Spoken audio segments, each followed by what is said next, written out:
Hello বন্ধুরা, আজকে আমার ছোট্ট একটা ব্লগে তোমাদের সবাইকে ওয়েলকাম।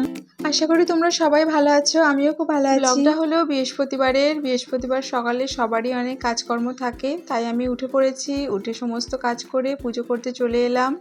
এসেই ঠাকুরতলাটা পরিষ্কার করে ভালো করে আলপনা দিয়ে নিচ্ছি। সকালে উঠে একবারেই পুজো হয়ে গেলে মনে হবে যে দিনের অর্ধেকটা কাজই শেষ হয়ে গেল। এই যে দেখো হয়ে গেছে, এবার কিচেনে যাব। কিচেনে গিয়েই চা বসিয়ে দিয়েছি। আজ একটু দুধ চাই বানাচ্ছি অনেকদিন পর। সকালের দিকে মেনলি লিকার চাই খাই, কিন্তু আজ একটু দুধ চা খাওয়ার ইচ্ছা হলো, তারপরে ভাত বসিয়ে দিয়েছি। আর আজ একটু বানাবো ভেজ ডাল আর পোস্তর তরকারি। জন্যই ভেজিটেবলস কাট করে নিয়েছিলাম। প্রথমে ফুলকপিটা ভেজে রেখে দিচ্ছি। আমি যখনই ভেজ ডাল বানাই বিভিন্ন ধরনের সবজি অ্যাড করে থাকি। এই দেখো কত ধরনের সবজি অ্যাড করেছি।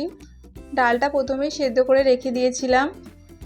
এরপর সবজিগুলো ভাজা ভাজা হয়ে গেলে নুন দিয়ে দিচ্ছি, তারপরে ডালটা অ্যাড করে দেব। হয়ে গেল আমাদের ভেজ ডাল। নিরামিষ দিনের জন্য একদম পারফেক্ট এই ডালটা দিয়েই শুধু ভাত খাওয়া হয়ে যায়। আর একটা ভাজা মশলা রেডি করে নিচ্ছি। আমি ঘরেই এটা বানিয়ে থাকি, গরম মশলা বানাচ্ছি।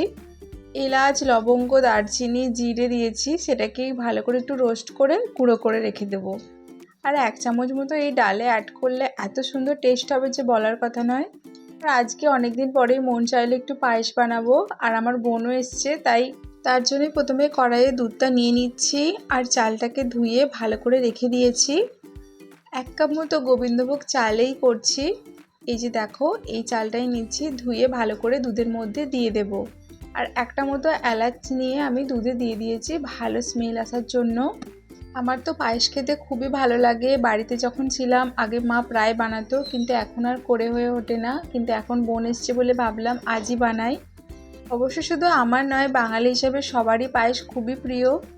আর কিছু ড্রাই ফ্রুটস কাট করে নিয়েছিলাম, সেটাকে উপর দিয়ে দিলাম।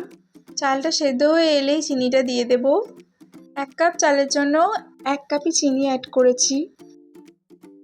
এই পর্যায়ে রেডি হয়ে গেছে আমাদের পায়েস। দেখো কত ইয়ামি দেখতে লাগছে।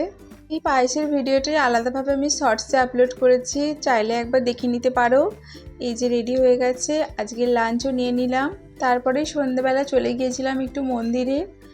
খুবই শান্তি লাগে এখানে গেলে। আজকের ভিডিওটা আমি এখানেই শেষ করছি। আমার ভিডিওটা কেমন লাগলো অবশ্যই জানাবে, আর আমার চ্যানেলকে সাবস্ক্রাইব করবে।